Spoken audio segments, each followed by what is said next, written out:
afternoon, dear students. Hope you all doing good. Dear students, in today's lecture we are going to discuss about separating mixture. Students, in previous lecture we have discussed about mixture and compound. Mixture और compound में एक difference ये है कि mixtures के substance को हम get back कर सकते हैं, बट कंपाउंड के सब्सटेंस को हम फिर से वापस नहीं ला सकते. तो आज के लेक्चर में हम उन टेक्निक या मेथड को डिस्कस करेंगे through which we can get back our substances. इन टेक्निक्स के नेम है filtration, evaporation, sublimation, distillation and paper chromatography.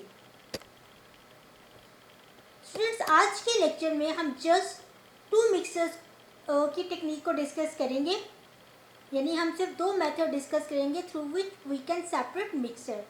These are filtration and evaporation. तो स्टूडेंट, सबसे पहले हम बात करते हैं फिल्ट्रेशन की.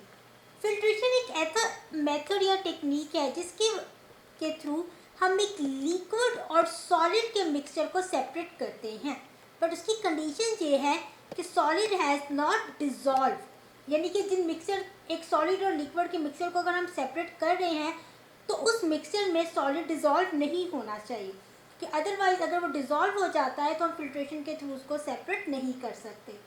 फॉर एग्जांपल, हम वाटर और सैंड के मिक्सचर को फिल्ट्रेशन के थ्रू सेपरेट कर सकते हैं.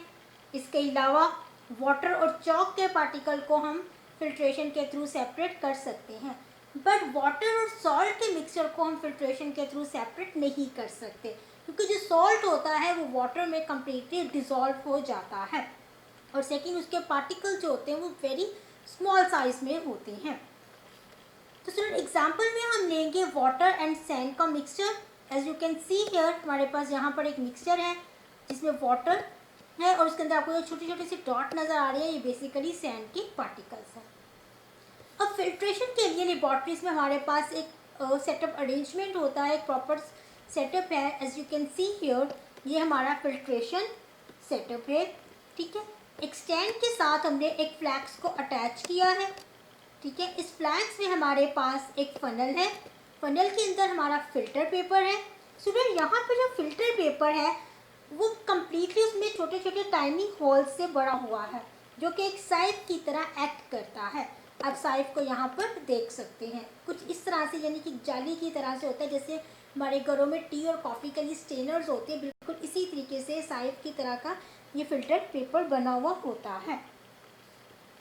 अब हम ग्लास, हमारे पास ग्लास रॉड एक ऑप्शन चीज़ है. यूजली इससे जो हमारा मिक्सचर होता है हम उसको शेक करते हैं, कि उसको हिलाने के लिए और वाटर की मूवमेंट को तेज़ करने के लिए हम इसको यूज़ करते हैं.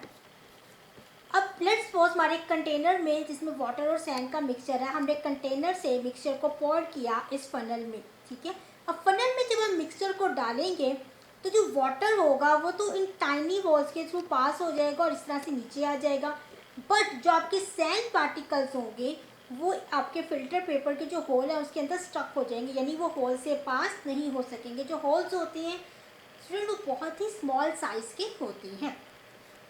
इसका एक क्लोजर व्यू आपको मैं यहाँ से देती हूँ. ये देखिए इस तरह से जो होता है. ठीक है, ये फिल्टर फनल है जिसके अंदर ये आपका ये वाइट कलर की जो लाइन है ये बेसिकली आपके फिल्टर पेपर को शो कर रही है, और ये देखिए इस वाटर के अंदर ये जो आपको छोटे छोटे से डॉट नज़र आ रहे हैं ये सैंड पार्टिकल्स हैं.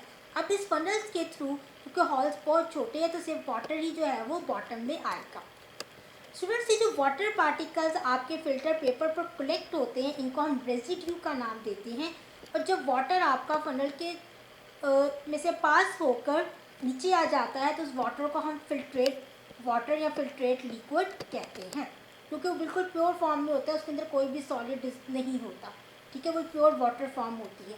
तो ये था स्टूडेंट्स हमारी फिल्ट्रेशन अरेंजमेंट, इस तरह से हम लेबॉर्ट्री में जो है वो फिल्ट्रेशन का प्रोसेस परफॉर्म करते हैं.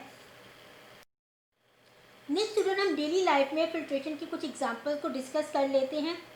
सबसे पहले हमारे घरों में कॉफ़ी और टी के लिए स्ट्रेनर्स होते हैं. ठीक है, as you can see here, जिनके थ्रू हम कॉफ़ी या टी को स्ट्रेन करते हैं. इसके अलावा स्टूडेंट्स हमारे कार में भी ऑयल या एयर फिल्टर होते हैं ताकि वो डस्ट पार्टिकल या दूसरे अनवांटेड पार्टिकल को रोक सके, ताकि वो इंजन में जाकर उसे डैमेज ना करे। As you can see here, ये आपके पास एक बिल्कुल न्यू फिल्टर है, ठीक है, जो आपकी कार में लगे हुए होते हैं। और ये आपके पास एक डर्टी फिल्टर है। डर्टी इसलिए है क्योंकि इसने बहुत सारे जो है वो पार्टिकल्स को, डस्ट पार्टिकल्स को, स्मोक पार्टिकल्स को, कुछ अदर पार्टिकल्स को प्रिवेंट करके रखा, उसे पास होने नहीं दिया, जिसकी वजह से इसकी कंडीशन ऐसी हो गई। इसके अलावा स्टूडेंट्स, जो वैक्यूम क्लीनर जिससे आप सब फेमिलियर है, उसके अंदर भी क्लोथ का एक फिल्टर फिट होता है, ठीक है, जो जस्ट पार्टिकल को कैच करता है ताकि वो एयर में सर्कुलेट ना कर सके, समथिंग लाइक दिस। लेकिन कुछ वैक्यूम क्लीनर में इसकी जो फॉर्म होती है वो चेंज भी हो सकती है। नेक्स्ट स्टूडेंट है हमारे पास एक चीज़ आप में से मे भी कुछ स्टूडेंट ने ऑब्जर्व की हो कि हमारी जो नोज़ है, हमारी नोज़ में हेयर होते हैं, यानी बाल होते हैं। बेसिकली वो बाल क्या करते हैं कि जब हम सांस लेते हैं और हवा को अंदर लेकर जाते हैं तो हवा में जो डस्ट पार्टिकल, स्मोक पार्टिकल होते हैं वो उनको रोक लेते हैं, यानी कि वो हमारे अंदर नहीं जाते, जिससे हम एक प्योर एयर को अंदर लेकर जाते हैं और इससे अच्छे से सांस ले सकते हैं। इसके अलावा स्टूडेंट, जो लोग सैंडिंग या ग्राइंडिंग मशीन के साथ काम करते हैं वो कुछ इस तरह से एक प्रॉपर फेस मैस्क जो है वो यूज़ करते हैं ताकि डस्ट पार्टिकल, स्मोक पार्टिकल या जिस चीज़ को भी वो ग्राइंड कर रहे हैं उसके पार्टिकल उनकी सांस के थ्रू उनके अंदर ना जा सके। इसके अलावा आज के टाइम में आपके एरियाज़ में या आसपास बहुत जगहों पर फिल्ट्रेशन प्लांट लग गए जहाँ से आप इजीली प्योर वाटर ले सकते हैं। हमारे घरों में, इवन स्कूल में भी आपने अक्सर फिल्टर जो है वो लगा हुआ देखा होगा, ठीक है, जिससे आप वाटर को प्योर करते हैं, उसमें से इम्प्योरिटीज़ को रिमूव करते हैं। इसके अलावा कुछ एरियाज़ का पानी बहुत ही ख़राब होता है, ठीक है, ड्रिंकेबल नहीं होता, तो ऐसे वाटर को ट्रीट किया जाता है और उसे प्योर किया जाता है।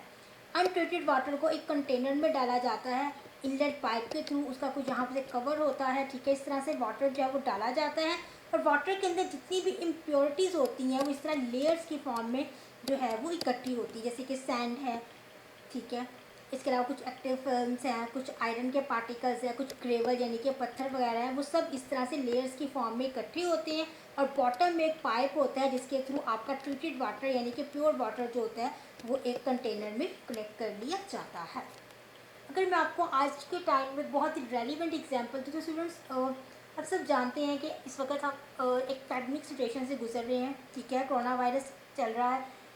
अब कोरोना वायरस की वजह से आप एहतियातन फेस मास्क जो है वो यूज़ करते हैं, वो भी एक तरह से फ़िल्टर का काम ही कर रहा है, क्योंकि जब आप अपने फेस को कवर करके रखते हैं, अपनी नोज़ और माउथ को, तो जो जर्म्स हैं, ठीक है, कोरोना वायरस के जो पार्टिकल है वो सांस के थ्रू हमारे अंदर नहीं जा सकते, तो अपनी सेफ्टी के लिए उस मास्क को यूज़ करते हैं, तो वो भी एक तरह से हमारे लिए फ़िल्टर ही है, वो भी फिल्ट्रेशन का काम कर रहा है।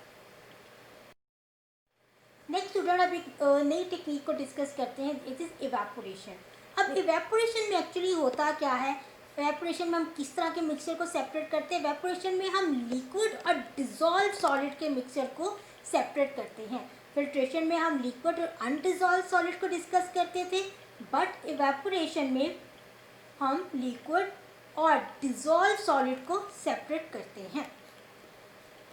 अब इसकी को बहुत ही कॉमन एग्जांपल है सॉल्ट एंड वाटर का मिक्सचर, क्योंकि सॉल्ट जो होता है वो इजीली वाटर में डिज़ोल्व हो जाता है। तो कुछ इस तरह से हमारे पास सेटअप है। हमारे पास एक इवेपोरेटिंग डिश होती है जिसमें अपने सोल्यूशन को डालते हैं, फिर एक बंसल बर्नर के थ्रू उसको हीट अप्लाई करते हैं। हीट अप्लाई करने से आपके कंटेनर में जो वाटर होता है वो लिक्विड से गैस फॉर्म में चेंज होता है और इस तरह से इवेपोरेट कर जाता है, और आपको नीचे बॉटम में आपके पास सॉल्ट क्रिस्टल रह जाते हैं, इनको अब यहाँ से सेपरेट कर लेते हैं। स्टूडेंट्स, अगर डेली लाइफ में हम इवेपोरेशन के एग्जांपल्स की बात करें तो हमारे कुछ कॉमन एग्जांपल हैं। आपने अक्सर हमारे घरों में जो है वो सनलाइट में जो है वेट क्लॉथ को ड्राई किया जाता है, क्योंकि वेट क्लॉथ से जो पानी होता है वो सनलाइट में इवेपोरेट हो जाता है। इसके अलावा बहुत से हमारी टी, कॉफ़ी या हॉट लिक्विड जो होते हैं वो थोड़ी देर में ठंडे हो जाते हैं, वो भी एक्चुअली इवेपोरेशन के थ्रू होता है। इसके अलावा आपके वेट हेयर है जिसको आप हेयर ड्रायर से ड्राई करते हैं, तो हेयर ड्रायर की हीट की वजह से भी जो वाटर होता है वो एक्चुअली गैस में चेंज हो जाता है, वहाँ से निकल जाता है और आपके जो बाल होते हैं वो ड्राई हो जाते हैं। स्टूडेंट्स इवेपोरेशन की वजह से एक और इम्पॉर्टेंट जो है वो चीज़ होती है वो है बारिश, क्योंकि जो वाटर साइकिल है उसमें इवेपोरेशन का प्रोसेस एक इम्पॉर्टेंट रोल प्ले करता है। हमारे ओशन और रिवर से अंडर सनलाइट जो वाटर है वो इवेपोरेट होता है, वाटर वेपर में चेंज होता है और ऊपर जाकर कंडेंसेशन के प्रोसेस के बाद क्लाउड्स बनते हैं और फिर हैवी रेन होती है। यानी कि वाटर साइकिल में, और जिससे जो आपका वाटर है अर्थ पे वो साइकिल कंटिन्यूस रहता है, तो उसमें भी इवेपोरेशन एक बहुत इंपॉर्टेंट रोल प्ले करता है। स्टूडेंट्स इसके अलावा बहुत सारे एरियाज़ में, बहुत सारी जगहों पर जो है वो जहाँ आबो हवा गर्म होती है वहाँ पर जो आपका सी वाटर है उसमें सी वाटर से इवेपोरेशन के थ्रू जो सॉल्ट है वो सेपरेट किया जाता है। अब एक चीज़ आप सब जानते हैं कि जो समुंदर वगैरह है, समुद्र में बहुत ज़्यादा अमाउंट में जो है वो सॉल्ट पाया जाता है। इवन हमारे जो खाने का नमक है जिसे हम केमिकली सोडियम क्लोराइड का नाम देते हैं, वो भी समुद्र में पाया जाता है और उसको भी इसी प्रोसेस के थ्रू जो है वो सेपरेट किया जाता है।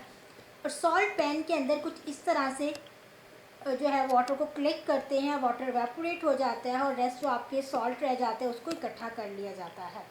स्टूडेंट्स साइडली आप इस डायग्राम पे फोकस कीजिएगा। ये जो आपको ऊपर छोटे छोटे पार्टिकल नज़र आ रहे हैं, ये एक्चुअली जो है वो इवेपोरेट हो रहे हैं।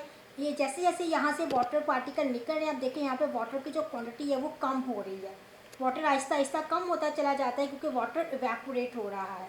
और वाटर जैसे ही इवेपोरेट हो जाता है तो ये जो आपको नीचे सर्कल नज़र आ रहे हैं, ये एक्चुअली सॉल्ट है जो कि क्रिस्टल फॉर्म में हमारे पास रह जाता है और हम इसको कलेक्ट कर लेते हैं। तो इस तरीके से स्टूडेंट सी वाटर से हम सॉल्ट को सेपरेट करते हैं बाय इवेपोरेशन।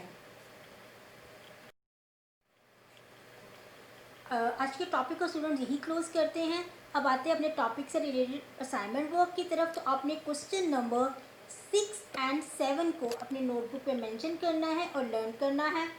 रिमेनिंग टेक्निक्स हम इंशाल्लाह नेक्स्ट लेक्चर में डिस्कस करेंगे। Thank you.